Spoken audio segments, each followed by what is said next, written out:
ئێمە لە ڕێگای شەید عەبدوڕەزاق نامەمان بۆ هات لە ڕێگای کاک هەڵۆی تەیراوە ئاگادار کراینەوە کە نامەی بۆ هاتووە ئەمە هەڵسین ئەو پێشمەرگە دێرینانی کە ساڵی 1970 و 1970 دوای ئەمفالەکان تەسلیم بوونەوە هەموو زیاتر بە چەچ خۆمان بووین کە تەسلیم بووینەوە ئەوە بوو خۆمان ڕێک خستەوە لە ساڵی سەرەتای ساڵی 90 دوای ئەوە کە نامەکانمان لۆ هات لە مانجی یەکی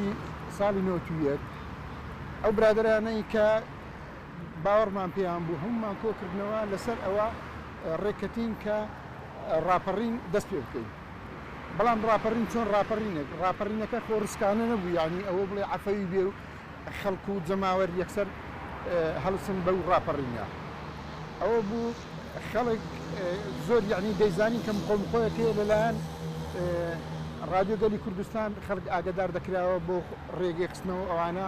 ئەمەش هەڵساین بە ڕێخستنەوەی ئەو برادرانەی خۆمان ئەوە بوو ڕاپەڕینی سەرەتا کە ئەوە بوو پێشی پێنجی مانگ لە کەڵەکی یاسین ئاغا و لە هەولێر ئەوە بوو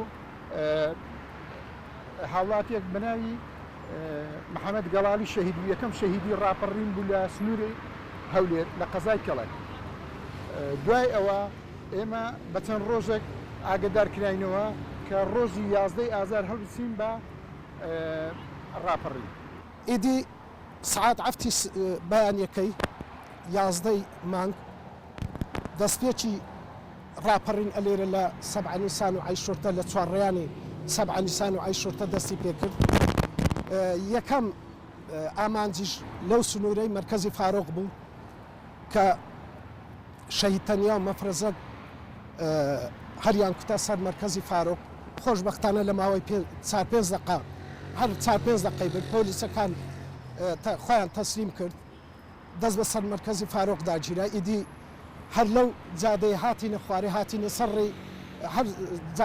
جادەی استراتیژی شەقراوە هەولێر بەرنامەکە وا بوو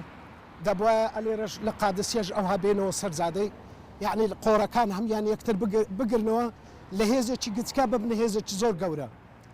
ئیدی جادە و جادەی شەقراوە چوین هەتا قەزای لەوانەیە چارێگەک لە ئەو قەزای ئێرە شەڕ و پێکدادان ڕوویدا لە شەڕ و پێکدادانەکەی خۆشبەختانە هێز پێشمەرگەی کوردستان بێ زیان بوو بەڵام هەندێک لە جاش و بەکرێگیرانی بەعز لەوێن دەرێ کوژران بە سزای گەل گەیاندران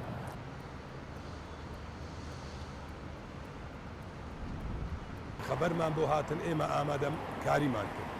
لە ئامادەکاریەکە بەتەما بوو ڕۆژی دەی مانگ ڕاپەڕین بکەین لە شاری هەولێر بەڵام ئەوە بوو کە لەبەر ئەوەی ڕۆژی 11 مانگمان کرد ئەو کاتە بە پێویستیان زانی کە لەو مناسبەی 11 ئادار ئێمە بین لە شاری هەولێر لەو ڕۆژەوە دەست بە ڕاپەڕین بکەین و پێشمەرگەکان و ڕێخستنەکان و شانەی دروست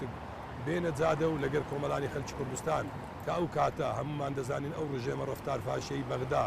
چ کارە ساتێکی بەسەر نەتەوەکەی هینا بوو ئەوە بوو ئێمە لەو ڕۆژەدا بە بەرنمەیەکی داڕێژرا و بە بەرنمەیەکی ڕێک پێک توانیمان لە شاری هەولێر دەست بکەین کە لە سنووری سەبع نیسانی ئەو کات کە پێی دەگوترا لەو سنوورە ئێمە هاتین و کە یەکەم گرمەی ئارپێجی و دەستڕێژی گولەکان لەو سنوورە دەستی پێکرد و پێ بە پێ لەگەر کۆمەڵانی خەڵکی کوردستان هاتینە جادە و تا هەموو سەرجەم دام و دەستگاکانی حکومەتی فاشی ئەو کاتە کەتە بەر تووڕێی خەڵک و جەماوەری شاری هەولێر و هەموویان وەدەرنان شەڕمان لە دێگەرە کرد ئەو دوو تیپەیە من و کات سوارە ویستانە بوو ئۆرکمانە پێکەوە لەگەر مامۆستا بەکرد سەپەرشێت بیان دەکەن ئەوتی بێشەوە شەما و سوارەتی بێشەو شەی شەوێر بوو ئەو کاتی ئەمە هێزەیاتین ئەو برادرانی لەگەرە مندا بوون بە حەقەت دەوری کاریگەری هەم لە شەڕەکە لە ماری محافظ لە ماری ئەو مدیری ئەمنی ئێرە ئەوەی ئەوانە هەموو لەگەدام دواتینە معسکەری لە معسکەری شەڕێکی گەورە بوو بەزای شەڕەکانمان کردەوە لە هەمووی ئەتات بێ حساب بوو چەک هەبوو ئەستا هەبوو بەڵام ئەمە لە چەک ئەتار نەوەنی و ئازادکردنەکە بۆ قەنەعەتەی ئەمە هەمان بوو بەس گەلەکەمان ڕزگار بوو بروسکەکمان لۆکە لە شانە بروسک هەموو پەیوەندیمان ئەو کۆنە پێشمەرگانەی کە هاتبوونەوە لە شار هەمووی زۆری چەکمان لەناو لە ماڵەوە شار بووە ئەو خەبەرەمان لەوات هەموو خۆمان ئامادە کرد هەرچی کۆنە پێشمەرگەکانی سنووری بەڕانەتی هەیە خۆمان کۆ کردەوە ڕۆژێ بە ڕۆژە ئیوە برادر هەبوو ئاگاداری ئەو وەزع نەبوو ئەمە ئاگاداریمان کردینەوە هەموو ئامادە باشییان تێدا بوو ئەو کۆنە پێشمەرگە ڕێخستنەکان بە تایبەتی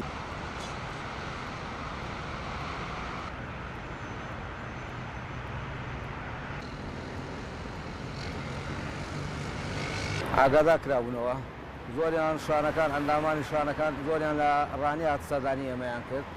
بەڕاستتر ڕێنماییەکان هەموو ڕاستەخۆ لە بەڕێز کاکوسەوەریان کرد بە بڕیاری بەڕێز کاکوسەر بوو هەموو شەڕەکان و قیادەی ئەوە تەنزیمەکان هەندێک هاتنێ دەکە هێزی بروچکاتنەیە کە لە بەڕێز کاکوسەر بڕیارەکانیاوە پێشمەرگەکانی پارتیزان و دانەڕاوەکانی یەکێتی نیشتیمانی کوردستان لەو سنوورانەی دەوروبەری شار ئامادەکاری خۆیان کرد ئێمە لە ڕێگای کاک عازی مەسیفی ئەو کاتە سەردانی لای بەڕێز کاک بەرهان سعی سۆفی و شەهید تەحسین کاوانی و کاک ڕزگار هەودیانی و چەند مەجموعەیەک لەو پێشمەرگانە جەلال سۆرکانی و مەجموعەک لەو پێشمەرگانە کە هاتبوونە خوارەوە دەگەر شەهید تەحسین کاوانیوان لە سنووری دەوروبەری مەسیف و شەقڵاوە بوون ئەوان کە چون هەواڵ عازی مەسیفی چوو سەردانی کردن و ئێغبار و بەرنامەکانی هێناوە هاتەوە ناو شاری هەولێر ئێمە هەمومان چەند مەجموعەیەک پێشمەرگەکان لە ماری شەهید تەنیا کۆبووینەوە شەهید نەوزاد بەڕانەتی و دوو براکە ئەو کاتە شەهید بوون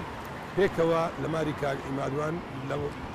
کەبابیان مەلام ئەحمەد لە ماریوان کۆبوونەوە لەگەر ماری شەهید تەنیا ئەوە بوو چەند هەواڵێک کە ئێستا لەو کاتوستاتە ناوی هەمووان لەوانەیە نەتوانین و هەمووشان مقابلە دەکەن و ئێستا لە دوایمەکە قسە دەکەن ئەوە بوون وابزانم یەکەمین زاریش کە ئەو نامانە هاتن لە ڕێک ڕێکە بە ناوی کاک هەڵۆ تەیراوە تی کۆنە پێشمەرگەکان ئەوە شەیتەنیا بوو حاجی مەسیفی بوو هاوار بوو مامەند خۆرانی بوو قارەمان بوو قارەما خۆرانی محمود خۆرانی بوو ئەوانەی کەرەچینی سەیتەها بوو مارێ کاک مام فاریقوان بوو حاجی مەسعودوان شەید نەوزاد بوو هەڵۆی تەیراوەی بوو ئەو برادرانە مامەند خۆرانی بوو مارێ محەممەد قراسنجی بوون خەلیل قراسنجی بوو ئەوانە دەورێکی زۆر سەرچیانە بوو هەرچی کۆنە پێشمەرگەی منتیقەی هەیە زۆری ئەوانەی کۆڕێ زۆری هاتن ئاگدارمان کردەوە هەڵمەت و سوور و ڕەشۆ بوو فاخیر بوو بە ڕەحمەد بی فاخیر نەمایە ئیسماعیل قادر قەسەر بوو ئەوانە دەورێکی زۆر چاشیانە بوو ڕۆژێ بە ڕۆژێ معلوماتمان دەبردا ئەو برادرانی کە پەیوەندیمان پێوە کرد بوو دائیری ئەمن مقاومەتی چڕ و پڕ دەکرا چونکە بە حکمی ئەوەی دائیری ئەمن بوو دەستگایەکی داپۆلیسیۆنەر بوو لە ناو جەرگەی شاری هەولێر بگرە هەزاران خەرچی تیرۆر و ئازار و ئەشکەنجەدا بوو لەوێندەر کاک سعید مەسیفی کاک عازی مەسیفی کاک هاوار کاک کۆدۆ کاکە ڕەش گەریاوەی کاک ئەحمەد گەریاوەی ئەلێرە ناتوانم بەڕاستی ناوی کاک محەممەد سیخۆ کاک ڕزگار کەرەچینی ئەو برادرانە هێرشە چڕ و پڕمان